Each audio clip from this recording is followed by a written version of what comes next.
ये कहानी ममता की है।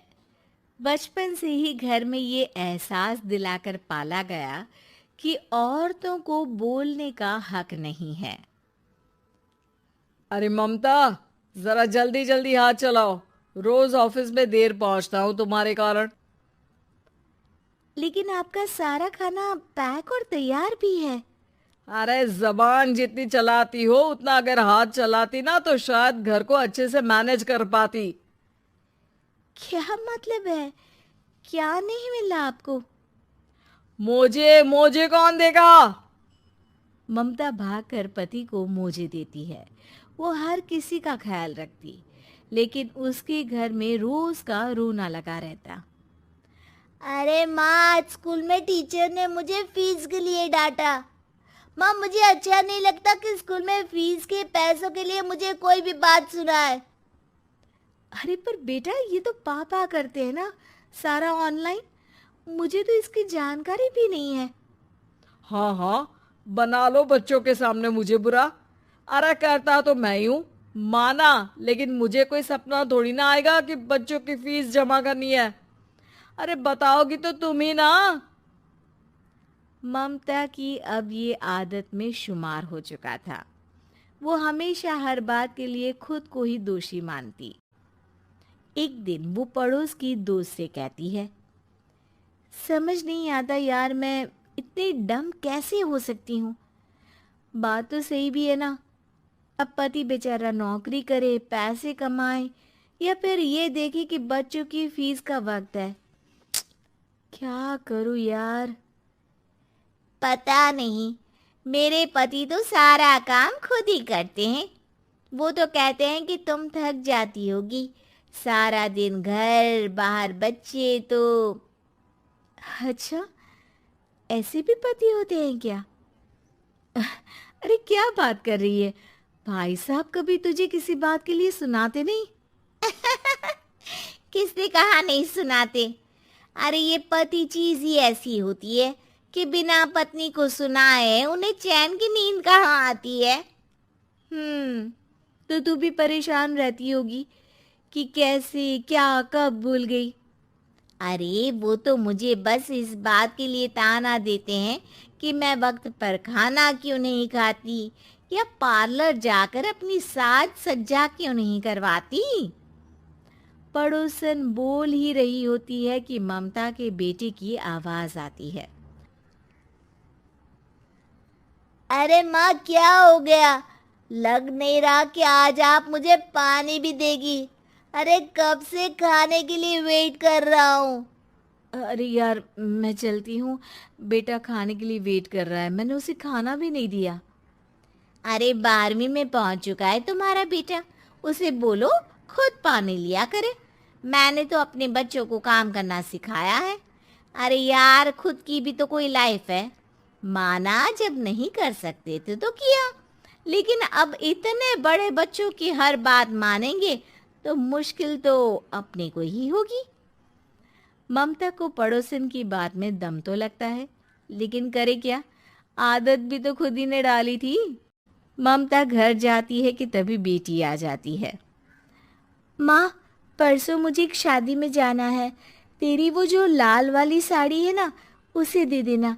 मैं आज जाकर टेलर को दे दूंगी, वो उस साड़ी से सूट बना देगा। अरे नहीं नहीं तारा, वो मेरी माँ ने मुझे दी थी और उस साड़ी से मेरी काफ़ी भावनाएं जुड़ी हैं। तुमको ना मैं दूसरी साड़ी दे दूंगी। ओके, कोई बात नहीं, लेकिन आज दे ही देना पक्का।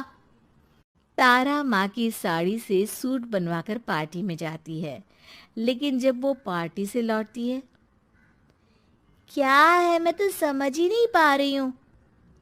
अरे जब वो साड़ी मांगी थी तो ये छल्ली सी साड़ी क्यों दे दी? मैं ही पागल थी जो इस साड़ी का सूट बनवा लिया मैंने। माँ, जानती भी हो कि कॉलेज में मेरी कितनी हंसी उड़ी। तभी वहां ममता का पति सुनील आ जाता है। अरे गवार औरत, जब बेटी साड़ी मांग रही थी तो दे देती ना। अरे पापा, इनके तो इमोशंस जुड़े थे उस साड़ी से। ममता इतने सब के बाद भी कुछ नहीं बोलती। मेरी बेटी की बेइज्जती हो गई। मैं बिल्कुल बर्दाश्त नहीं कर सकता ये। मैं नहीं चाहता कि मेरी बेटी से कोई भी ज्यादा सुंदर लगे पूरे कॉलेज में।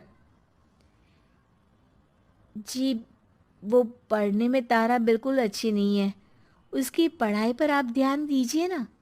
अच्छा, अब तुम मुझे बताओगी कि मुझे किस पर ध्यान देना और किस पर नहीं। रमेश जैसा ही ये वाक्य पूरा करता है, ममता की बेटी और पति उस पर जोर जोर से हंसते हैं।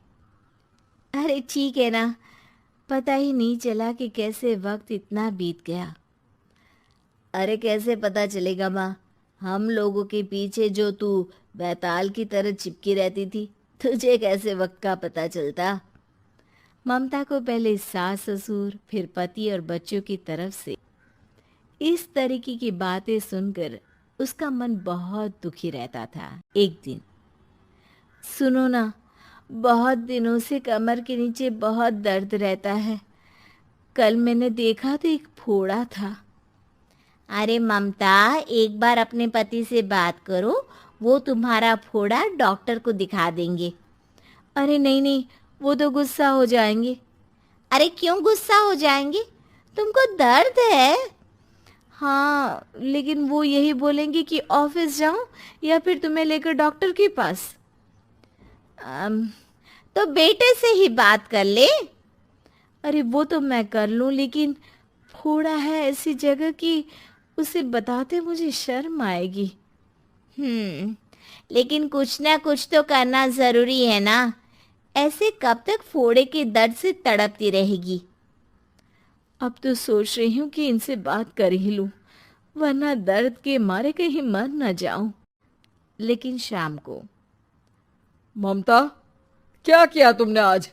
खाने के डिब्बे में कैसा खाना दिया था? दाल खराब हो गई थी। कब की थी? दाल तो मैंने सुबह ही बनाई थी, खराब कैसे हो गई? अच्छा सुनिए ना, मुझे कहना है कि अरे गरम दाल बंद करोगी तो ऐसा ही होगा ना। बेइज्जती हो गई सबके सामने मेरी। ऑफिस वालों ने ऐसा मजाक उड़ाया कि क्या बोलूं। कल से ठीक से खाना देना है तो देना, वरना खाना देना बंद कर देना। बाहर खा लूंगा मैं।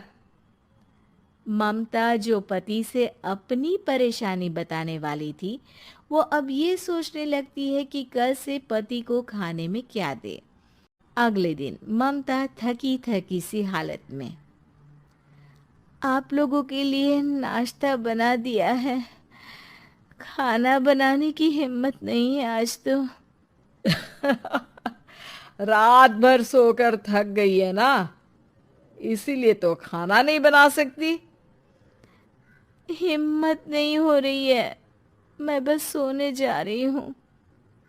बस मैडम को सोने का बोल दो, फिर देखो कैसे सोती रहती है।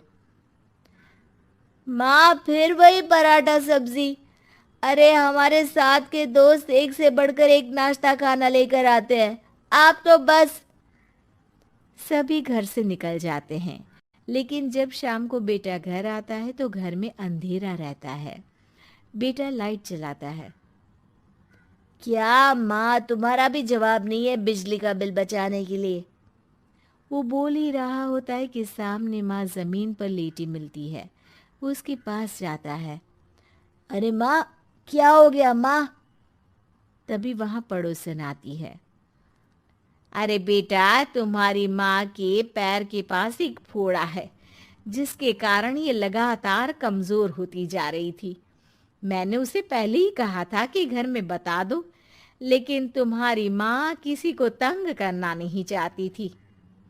तभी वहां डॉक्टर आ जाता है। अरे इनके ऑर्गन में दिक्कत है, कोई बात है जो इनके मन में खटक रही है। अरे नहीं नहीं, इसके मन में कोई बात नहीं है। कोई काम है नहीं ना इसके पास, सारा दिन बस घर में ही रहती है। देखिए, मैं तो ये नहीं जानता, लेकिन हाँ, इनके मन में हमेशा कोई बात रह जाती होगी, इसीलिए उनकी ये हालत है। अगर आप समय से नहीं ले आते तो हो सकता था कि। अरे नहीं नहीं डॉक्टर साहब, हम पूरी कोशिश करेंगे कि वो ठीक हो जाए। हम लोगों ने अपनी ही परेशानी माँ के सामने रखी, लेकिन किसी ने माँ की दिक्कत को जानने की कोशिश तक नहीं की। हाँ, मैंने भी ममता को हमेशा घरेलू जरूरत से ज्यादा काम का नहीं सोचा था। ममता को होश आता है और वो खुद को अपने बेडरूम में देखती है। वो उठने की कोशिश करती है कि माँ, अब आप नहीं उठेंगी। हम लोग हैं ना, हम लोग आपको पूरी तरह से खुश रखने की कोशिश करेंगे।